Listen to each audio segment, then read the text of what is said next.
Thank you madam. सम्मानित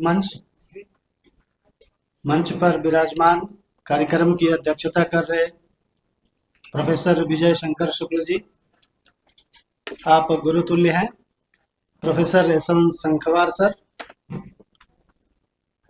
professor H Awasthi sir, professor Thapliyal sir, professor Dwivedi sir, Dwivedi द्वय के Dwivedi sir, पाठक madam और सभागार में उपस्थित हमारे सीनियर एंड जूनियर कलीग, क्योंकि काफ़ी कुछ लोग यहाँ के होंगे तो हमारे सहपाठी ही हैं या साथ में अध्ययन अध्यापन का कार्य कर रहे हैं, और प्यारे बच्चों और सभी प्रतिभागीगण, जैसा हम लोग वैदिक विज्ञान केंद्र के द्वारा ये संभाषा आयोजित की गई है, तो वैदिक विज्ञान या जो केंद्र है वो विविध पक्षों को लेकर अपने क्रियाकलाप को समय समय पे आयोजित करता रहता है। ये संभाषा भी उसी का एक पार्ट है। तो वेदों, बेसिकली मैं आयुर्वेद विधा से बिलोंग करता हूँ। वेदों में आयुर्वेद या आयुर्वेद ही वेद है। तो वेद हमारी भारतीय मनीषा की एक अमूल्य धरोहर है और ज्ञान परंपरा का आदि स्रोत है। जितने भी ज्ञान और विज्ञान विकसित हुए उनका कहीं न कहीं उद्भव स्थल जो है वो वेद ही है। चाहे वो साहित्य हो, चाहे वो संगीत हो, चाहे वो कला हो, चाहे वो विज्ञान हो, चाहे वो चिकित्सा विज्ञान हो, तो वेद ही उसका आदि स्रोत है। तो आयुर्वेद भी वेद से ही निकला हुआ है, या कुछ लोग इसको आयुर्वेद को पंचम वेद के रूप में भी मानते हैं। और बेसिकली इसका जो सीधा संबंध है वो अथर्ववेद से काफी कुछ ज्यादा मिलता जुलता है। तो जो आयुर्वेद के सूत्र रूप हैं वो अथर्ववेद में विस्तृत रूप में मिलते हैं। तो मैं आपको यहाँ आयुर्वेदीय पक्ष को रखने की प्रयास करूंगा। वेद अथर्ववेद से संबंध है, ऋग्वेद से भी कुछ इसके सूत्र मिलते हैं, जल चिकित्सा हो, सूर्य चिकित्सा हो, तो ये ऋग्वेद से भी है। सामवेद में उतना वर्णन तो नहीं मिलता, लेकिन कुछ न कुछ अंश उसके जरूर है। इस प्रेजेंटेशन में हमने उस चीजों को व्यक्त करने की कोशिश की है। समय बहुत कम है, तो हम इसके आयुर्वेदीय जो पक्ष हैं उनको रखने की कोशिश करेंगे। आयुर्वेद का जो मूल सिद्धांत है, आयुर्वेद कहता है लोको अयम पुरुष संहिता। लोको अयम पुरुष संहिता मीन्स जो लोक में है वो हमारे अंदर है। तो ऐसी कुछ फोर्स है, 3 इंपॉर्टेंट फोर्सेस हैं जो पूरे ब्रह्मांड को चलाती हैं। तो वेदों में भी इसका उल्लेख आया होगा कहीं न कहीं। वह है सोम, सूर्य और अनिल, सूर्य चंद्र और वायु। सूर्य चंद्र और वायु जैसे ब्रह्मांड को चलाते हैं। तो आचार्य सुश्रुत कहते हैं कि विसर्ग दान विक्षेप सोम सूर्य नीलस्तथा धारयंति जगत देहम कप पित्ता नीलस्तथा। कहते हैं कि जिस प्रकार से इस जगत को धारण करने वाले या चलाने वाले, उसको क्रियाशील करने वाले सूर्य चंद्र और वायु हैं, उसी प्रकार से हमारे शरीर को चलाने वाले कौन है? वात, पित्त और कफ हैं। मीन्स उसको, और ये जो एट्रीब्यूट्स हैं ये पंचमहाभूत के हैं। सूर्य चंद्र और वायु का जो निर्माण हुआ होगा ब्रह्मांड में, वो कहीं न कहीं आकाश, वायु, जल, अग्नि और पृथ्वी, इनके कंपोनेंट के इंटरेक्शन से सूर्य का भी निर्माण हुआ होगा ब्रह्मांड में, वायु का भी निर्माण हुआ होगा और चंद्रमा का भी निर्माण हुआ होगा। तो सेम वे हमारे शरीर में जो पंचमहाभूत है उसको समझने के लिए, उस पंचमहाभूत को समझने के लिए, पंचमहाभूत क्या एक तरह से फिजिक्स है, तो हमारे आचार्यों ने उसको बायो फिजिक्स में उसको कन्वर्ट किया, उसको वात, पित्त और कफ के नाम से दिया। तो ये 3 इंपॉर्टेंट फोर्स है हमारे शरीर की जो हमारी क्रिया को संचालित करती है। हमको कब सोना है, कब जागना है, कब उठना है, कब खाना है, तो उसको गतिमान करती है। तो ये फोर्सेस हैं। आयुर्वेद में दो तीन प्रकार के स्कूल हैं। क्वेश्चन ये उठता है कि आयुर्वेद का विकास कैसे हुआ, इसको भी एक बार सोचें। तो आयुर्वेद हमेशा सूक्ष्म से स्थूल की तरफ गति है इसकी, हमेशा डाउनवर्ड मूवमेंट है, मीन्स माइक्रो से मैक्रो की तरफ इसका ग्रोथ एंड डेवलपमेंट है। जब सृष्टि निर्माण के क्रम को आप देखते हैं तो जो सांख्य ने अपनाया, अव्यक्त से लेकर के पंच महाभूत का निर्माण, उसके द्वारा मानो पंच महाभूत के द्वारा फिर इंद्रियों का निर्माण, मन का निर्माण, ये सब चीजें बताई गई। तो उसी फिलॉसफी को आयुर्वेद ने भी स्वीकार किया कि जो अव्यक्त है वही व्यक्त होता है। अव्यक्तो व्यक्त कर्माच। अव्यक्त कौन है? जो ब्रह्म है वही अव्यक्त है। तो वो जब हमारे अंदर, जब हमारे ईगो से मिलता है, जो उसको अहंकार कहते हैं, चूंकि कहते हैं कि प्रकृति में निर्माण बिना विनाश के नहीं होता है। कहीं भी निर्माण होना होगा तो वहां पे आपको विनाश जरूर करना होगा, उसमें विकृत भाव पैदा करना होगा। जहां समत्व होता है वहां विनाश होता है। तो जब निर्माण होगा, निर्माण किसी भी चीज का निर्माण करना होगा तो कहीं ना कहीं उसमें वैकारिक भाव उत्पन्न होंगे। तो अव्यक्त जब वैकारिक भावों से इंटरेक्ट करता है तब सृष्टि का निर्माण होता है। तो उसी भाव को आयुर्वेद ने भी स्वीकार किया। और जब चिकित्सा का विकास हुआ तो आयुर्वेद में दो स्कूल थे विकास के क्रम में। एक आत्रेय परंपरा थी जो स्कूल ऑफ मेडिसिन के रूप में जानी गई, और दूसरा धन्वंतरी संप्रदाय हुआ जो स्कूल ऑफ सर्जरी। तो स्कूल ऑफ सर्जरी और स्कूल ऑफ मेडिसिन, ये दो संप्रदाय उस समय बने जब ज्ञान का सृजन हुआ। ज्ञान कहते हैं बिना विकारों की जब उत्पत्ति होती है। विकार क्या है? दुख है, रोग है, ये विकार हैं। हमारे आचार्यों ने जब इस दुख और विकार को देखा तो वो एकत्रित हुए। कैसे? जैसे आज हम लोग एकत्रित हुए हैं। वो संभाषा किए और वो उस ज्ञान को प्राप्त किया जो उस समय के श्रेष्ठ लोग रहे होंगे। कोई इंद्र के पास गया, ज्ञान को प्राप्त। अब इंद्र कौन से इंद्र हैं? भगवान हैं या आदमी ही रहे होंगे कोई जो आयुर्वेद को जानने वाले रहे होंगे उस समय। तो उस इंद्र से जो आयुर्वेद को प्राप्त किया सूत्र रूप में, तो कहते हैं कि त्रिसूत्रम शाश्वतम पुण्यम बुद्धि पितामह हेतु लिंग औषध ज्ञानम।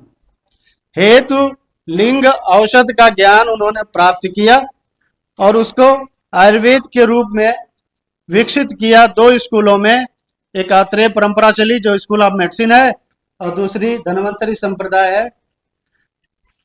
फिर बात आती है, अगर आयुर्वेद को देखें तो आयुर्वेद दो शब्दों से मिलकर बना है। हम सभी लोग जानते हैं, आयुर है और वेद है। तो आयुर क्या है? आयुर है शरीर इंद्रिय सत्वात्म संयोगोधारी जीवितम। मीन्स आयुर क्या है? शरीर इंद्रिय, कांग्लोमेरेशन ऑफ शरीर इंद्रिय मन और आत्मा, इनका एक संयुज्य है, इसका एक समन्वय है। जब ये लंबे समय तक रहता है, इसी की कामना की गई है कि ये बना रहे, जीवेम सरदह सतम। तो इसी इंटरेक्शन की बात किया है वहां। सरदह सतम क्या होगा? जब हमारा शरीर इंद्रिय मन और आत्मा एक साथ रहेगा 100 वर्ष तक, तभी हम। तो आयु के बारे में, आयु है। और वेद क्या है? वेद जो ट्रू नॉलेज है, ट्रू नॉलेज ऑफ शरीर, true knowledge of senses, mind and soul, means इनका जो ट्रू नॉलेज है, और इसमें जो विकार उत्पन्न हो जाए उसका भी जो ट्रू नॉलेज है, जो ज्ञान कराने वाला है, वो आयुर्वेद है। मीन्स हम स्वस्थ कैसे रहें इस पे भी विचार करता है आयुर्वेद। और हम विकार हो गए हैं, तो विकार ग्रस्त हो गए हैं, तो कैसे हम रोग से दूर हो जाएं, तो उसकी भी बात करता है। आयुर्वेद में स्वास्थ्य की डिफिनेशन दी गई कि समदोषा समाग्निश्चय समधातु मलक्रिया प्रसन्नात्म इंद्रिय मना स्वस्थ इत्यवधीयते, ये बात की। जी समदोष एक साथ अलग अलग। हाँ, एक साथ ही है सर, नहीं नहीं, वो उसमें अलग अलग। उसमें लिखा है लेकिन एक ही है। समदोषा एक ही में है, समदोषा समाग्निश्चय, कि ये सम हो और साथ ही में क्या हो, प्रसन्न आत्म इंद्रिय मना, मनाह की क्या, एक मन की बात नहीं किया है, मनाह है। नहीं नहीं, मन एक ही, मन तो एक ही है लेकिन विभिन्न है, जीव जंतुओं में भी मन होगा, यहाँ पर एक ही है। यहाँ तो एक ही है। तो क्या हो, प्रसन्न आत्म इंद्रिय मनाह, हमारी आत्मा इंद्रिय और मन प्रसन्न हो। लेकिन अगर आप विचार करें तो यहाँ सारे लोग बैठे हैं, क्या सभी की आत्मा मन और इंद्रिय प्रसन्न है? नहीं। क्वेश्चन ये उठेगा कि संसार में कोई भी समत्व को प्राप्त नहीं कर सकता। तो समत्व को जो प्राप्त कर रहा है, यहाँ जो डिफाइन किया है सुश्रुत ने, ये किसके है? लोको एवं पुरुष संहिता। मीन्स जो नेचर में चेंज हो रहा है, अगर हमारी फिजियोलॉजी में ऐसा चेंज हो तो वही समत्व है।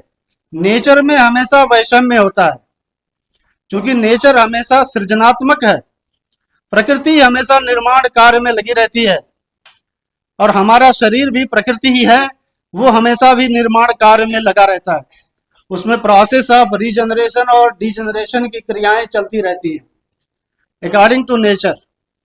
तो ये डिफाइन किया, ये आयुर्वेद के एम्स है। आयुर्वेद का उद्देश्य क्या है? तो आयुर्वेद जो डिफाइन करता है एम क्या है, तो कहता है धातु साम्य क्रिया च उक्ता तंत्र शास्त्र प्रयोजन। इस शास्त्र का प्रयोजन क्या है? धातु साम्य। हर पुरुष में, चाहे वो स्वस्थ हो चाहे वो रोगी हो, उसमें धातु साम्य की अवस्था बनाए रखना है। यह आयुर्वेद का मेन प्रिंसिपल मोटो है। और कैसे करेंगे? तो कहता है स्वस्थ से स्वास्थ्य रक्षणम, इसकी ऑब्जेक्टिव बताए। इसके दो ऑब्जेक्टिव हैं। हम लोग आयुर्वेद में पढ़ाते हैं तो इसी को एम मान लेते हैं, लेकिन यह आयुर्वेद स्वस्थ से स्वास्थ्य रक्षणम आतुर से विकार प्रशमन च, यह आयुर्वेद का एम नहीं है। आयुर्वेद का एम दीर्घन जीवती अध्याय फर्स्ट में चरक ने लिखा है धातु साम्य क्रिया च उक्ता तंत्र शास्त्र प्रयोजनम। उस धातु साम्य की पूर्ति के लिए चरक ने स्वस्थ से स्वास्थ्य रक्षणम और आतुर से विकार प्रशमन च का बात किया कि स्वस्थ व्यक्ति है तो उसके स्वास्थ्य की रक्षा कैसे की जाए। आज इसी की आवश्यकता है। प्रिवेंशन जो है किसी बीमारी का, बहुत बड़े बड़े अस्पताल खुल रहे हैं तो इसका मतलब ये नहीं है कि देश बहुत विकास कर रहा है। देश विनाश की तरफ बढ़ रहा है तभी तो अस्पताल खुल रहे हैं। अनेक प्रकार के रोगों की उत्पत्ति हो रही है, जटिल से जटिल रोगों की उत्पत्ति हो रही है, अस्पताल का निर्माण तो तभी हो रहा है। अस्पताल की आवश्यकता क्यों है? अगर हम स्वस्थ व्यक्तियों के स्वास्थ्य की रक्षा करते रहें तो रोगी बीमार ही नहीं होगा। तो प्रिवेंटिव मोटो ज्यादा इंपॉर्टेंट है। और इसके बाद है आतुर। अगर कोई रोग ग्रस्त हो गया है तो उसके विकारों की चिकित्सा ये करने की बात किया। ये कुछ आयुर्वेद के बेसिक टीनेट्स हैं। तो लोग को जैसे पंचमहाभूत का सिद्धांत, लोक पुरुष का सिद्धांत, त्रिदोष का सिद्धांत, अग्नि का सिद्धांत, ओजस का सिद्धांत, स्रोतस का सिद्धांत, ये आयुर्वेद ने अपने ढंग से इसको कंसीव किया है अपने शास्त्र में। ये उसका यूनिवर्सल अप्रोच है। कहते हैं कि धातु वैषम्य क्यों होता है? तो धातु वैषम्य का जो मूल कारण है वो क्या है? त्रिदोष में वैषम्य। और त्रिदोष में वैषम्य कैसे होता है? जो त्रिदोष को सहारा देने वाले हैं। त्रिदोष को सहारा देने वाले तीन इंपॉर्टेंट चीजें हैं, आहार, निद्रा और ब्रह्मचर्य। ये पूरी फिजियोलॉजी हमारी आहार, निद्रा और ब्रह्मचर्य पे चल रही है। इसमें अगर किसी प्रकार की विकृति उत्पन्न होगी तो त्रिदोष वैषम्य होगा। तो अगर त्रिदोष को सामने रखना है तो सम्यक रूप से आहार, निद्रा और ब्रह्मचर्य का पालन करें। तो उसके द्वारा ये कैसे करें? तो कहते हैं कि सामान्य और विशेष के सिद्धांत पे करें। सामान्य और विशेष का सिद्धांत, जैसे जल से पीने से जल की वृद्धि होती है, रक्त जब चढ़ाएंगे तो रक्त की वृद्धि होती है। तो सामान्य विशेष का सिद्धांत हर पुरुष में, आयुर्वेद कहता है पुरुषम पुरुषम दीक्षिसा गेया विषक उत्तमा। जब भिषक चिकित्सा कार्य करता है तो हर पुरुष को अलग देखने का प्रयास करता है। किसी एक औषधि से एक मरीज ठीक हो जाएगा इसका मतलब दूसरा भी ठीक होगा, ये कोई जरूरी नहीं है आयुर्वेद के सिद्धांत के आधार पे। तो पुरुषम पुरुषम वीक्ष है, जो भी आहार निद्रा और ब्रह्मचर्य है ये हर पुरुष के अकॉर्डिंग भिन्न भिन्न है। हर पुरुष का आहार भिन्न है, हर पुरुष की निद्रा भिन्न है, ब्रह्मचर्य सबका अलग है। ब्रह्मचर्य है क्या, ये हमारे ख्याल से जो हमारे वैदिक मित्र हैं वो ज्यादा जानते हैं ब्रह्मचर्य के बारे में। जो मैंने पढ़ा है कि ब्रह्मणे वेदार्थम चर्यम इति ब्रह्मचर्यम, ये हमने पढ़ने की कोशिश किया है। ब्रह्मचर्य मतलब प्रोटेक्टेड, जो प्रोटेक्टेड सेक्सुअल एक्ट है वही नहीं है, वो ब्रह्मचर्य है ही नहीं है, वो तो कुछ और एक्टिविटी है। तो ये कुछ फोर्सेस बताए गए, ये ट्राई ट्रायंगुलर फोर्सेस हैं कि कैसे इंटरेक्शन इनका होता है। तो ये कंटिन्यूम है, सोम सूर्य जैसे सन मून एंड ईयर, ये जो इकोसिस्टम में सन मून ईयर, हमारी बॉडी में वात पित्त और कफ, और इनर कॉन्शियसनेस में ओज तेज और प्राण, ये क्या है, ये हमारी बॉडी में स्थित है और ये कंटिन्यूम इन नेचर है। ये हमेशा वैषम्य भाव में ही रहते हैं अकॉर्डिंग टू नेचर। जैसे सुबह ठंडी होती है तो सुबह कफ का प्रकोप होता है, दोपहर में पित्त होता है तो हमारे शरीर में सूर्य की गर्मी ज्यादा महसूस होती है, और शाम को वात। पूरा दिन आप काम करते हैं तो शाम को कहते हैं थक गए, थक क्योंकि आपका जो चल गुण है वो उसका क्षय हो गया, आपकी बॉडी लिथार्जिक हो गई। तो ये कुछ फिर कभी समय मिलेगा तो हम लोग चर्चा करेंगे। हमने यहाँ विविध वेदों में जो आयुर्वेदीय सामग्री है उसको इकट्ठा करने का प्रयास किया था, लेकिन समय कम था तो उसके चक्कर में ना हम अपना भाव व्यक्त कर पाते और ना हम वेदों में आयुर्वेद को लिख पाते। तो आपने हमें मौका दिया, आपको बहुत बहुत धन्यवाद प्रोफेसर विनय पांडे सर, और फिर हम लोग इंटरेक्ट करेंगे। Thank you, thank you, thank you so much.